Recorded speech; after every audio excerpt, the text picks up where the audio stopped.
ऋषि जी कहते हैं कि पूर्व काल में देवताओं और असुरों में पूरे 100 वर्षों तक घोर संग्राम हुआ था।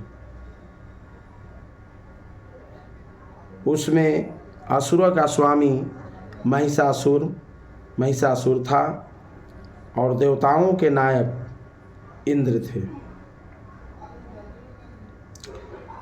उस युद्ध में देवताओं की सेना महाबली असुरों से परास्त हो गई और संपूर्ण देवताओं को जीतकर महिषासुर इंद्र बन बैठा। तब पराजित देवता प्रजापति और ब्रह्मा जी को आगे करके उस स्थान पर गए जहाँ भगवान शंकर और विष्णु विराजमान थे। देवताओं ने महिषासुर के पराक्रम तथा अपने पराजय का यथावत वृत्तांत उन दोनों देवस्वरों से विस्तार पूर्वक कह सुनाया।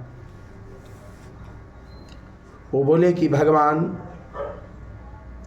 महिषासुर सूर्य और इंद्र, अग्नि, चंद्रमा, यम, वरुण तथा अन्य देवताओं के भी अधिकार छीनकर स्वयं ही सबका अधिष्ठता बन बैठा।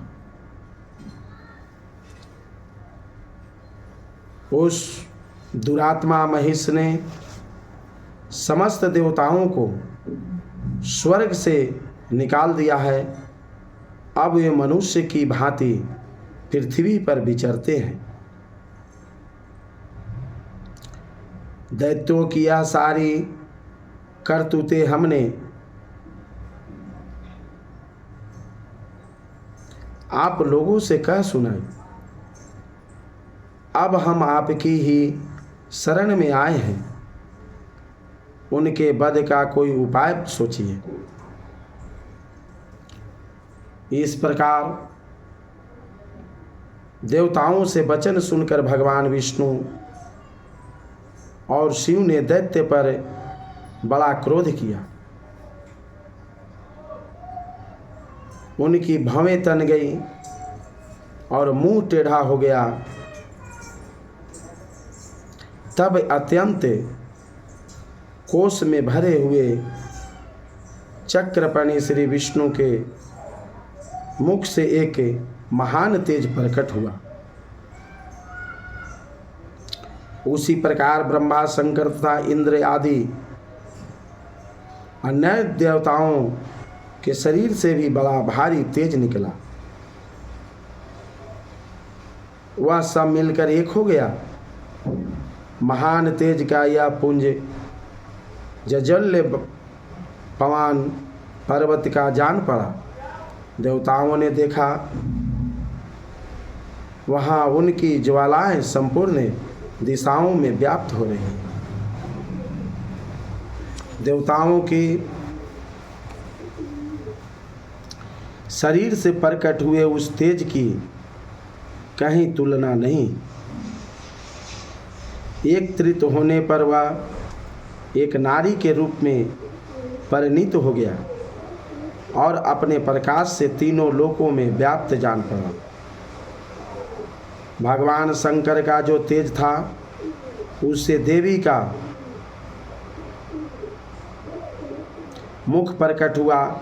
यमराज के तेज से उसके सिर में बाल आए। श्री विष्णु भगवान के तेज से उसकी भुजाएं उत्पन्न हुई। चंद्रमा के तेज से दोनों स्तनों और इंद्र के तेज से मध्य भाग कटि प्रदेश का प्रादुर्भाव हुआ। वरुण के तेज से जंघा और पिंगली, पृथ्वी के तेज से नितम भाग का प्रकट हुआ। ब्रह्मा जी के तेज से दोनों चरण और सूर्य के तेज से उनकी अंगुलियां हुई।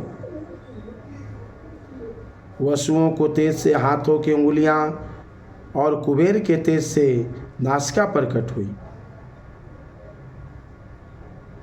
उस देवी के दांत प्रजापति के तेज से और दोनों नेत्र अग्नि के तेज से प्रकट हुए।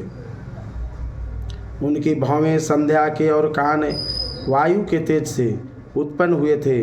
उसी प्रकार अन्यान्य देवताओं के तेज से ही उस कल्याणमयी देवी का आविर्भाव हुआ। तदंतर देवताओं के तेज पुंज से प्रकट हुई देवी को देखकर महिषासुर से सताए हुए देवता बहुत प्रसन्न हुए। पिनाकधारी भगवान शंकर ने अपने शूल से एक शूल निकालकर उन्हें दिया। फिर भगवान विष्णु ने भी अपने चक्र से चक्र उत्पन्न करके भगवती को अर्पण किया। वरुण ने भी शंख भेंट किया। अग्नि ने उन्हें शक्ति दी और वायु ने धनुष तथा बाण से भरे हुए 2 तरकस प्रदान किए। सहस्त्र नेत्रों वाले देवराज इंद्र ने अपने वज्र से वज्र उत्पन्न करके दिया और ऐरावत हाथी से उतारकर 1 घंटा भी प्रदान किया।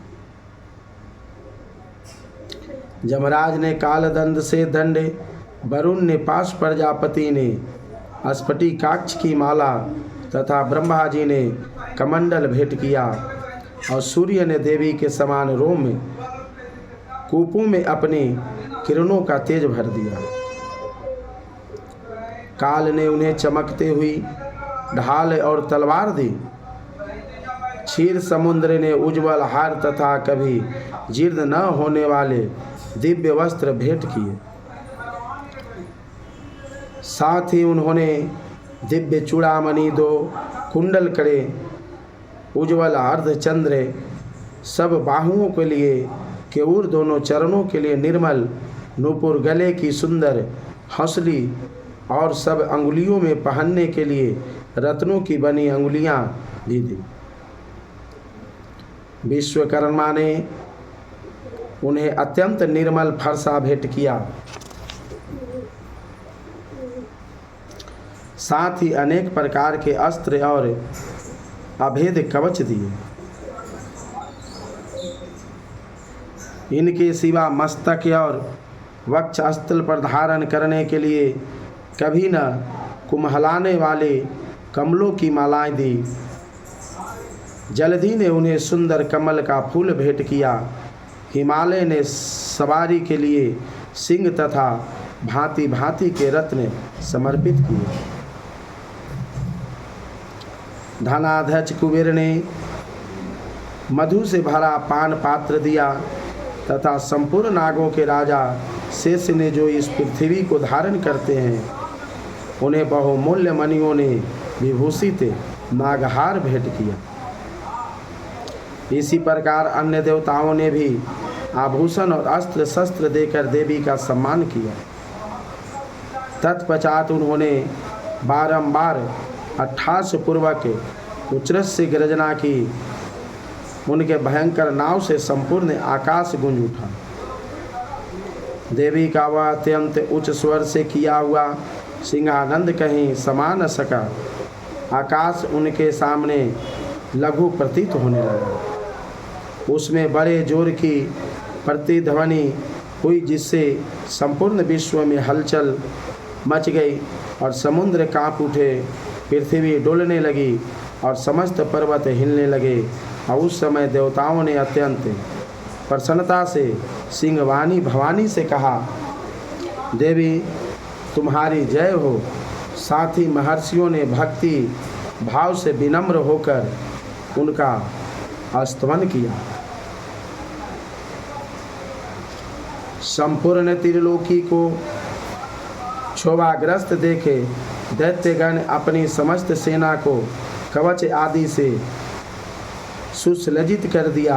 हाथों में हथियार ने सहमा उठाकर खड़े हो गए। और उस समय महिषासुर ने बड़े क्रोध में आकर कहा कि यह क्या हो रहा है। फिर वह संपूर्ण असुरों से घिरकर उस सिंहानंद की ओर लक्ष्य करके दौड़ा और आगे पहुंचकर उसने देवी को देखा जो अपनी प्रभा से तीनों लोकों को प्रकाशित कर रही थी। उनके चरणों के भार से पृथ्वी दबी जा रही थी। माथे के मुकुट से आकाश में रेखा सी खींच रही थी तथा वे अपने धनुष की कंगार से सातों पातालों को क्षुब्ध किए देती थी। देवी अपने हजारों भुजाओं से संपूर्ण दिशाओं को आच्छादित करके खड़ी थी। तदंतर उनके साथ दैत्यों का युद्ध छिड़ गया। नाना प्रकार के अस्त्र शस्त्रों के प्रहार से संपूर्ण दिशाएं उड़ासित होने लगी। चिच्छुर नामक महान असुर महिषासुर का सेना नायक था। वह देवी के साथ युद्ध करने लगा। अन्य दत्तों की चतुर्दिनी सेना साथ लेकर चामर भी लड़ने लगा। 60,000 रथियों के साथ आकर उदग्र नामक महादैत्य ने लोहा लिया और 1 करोड़ रथियों को साथ लेकर महाहनु नामक दैत्य युद्ध करने लगा,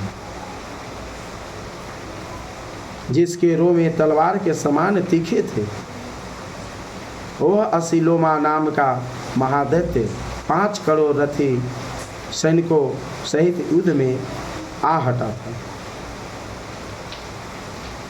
60 लाख रथियों ने घिरा हुआ वाष्टकाल नाम में दैत्य भी उस युद्ध भूमि में लड़ने लगा।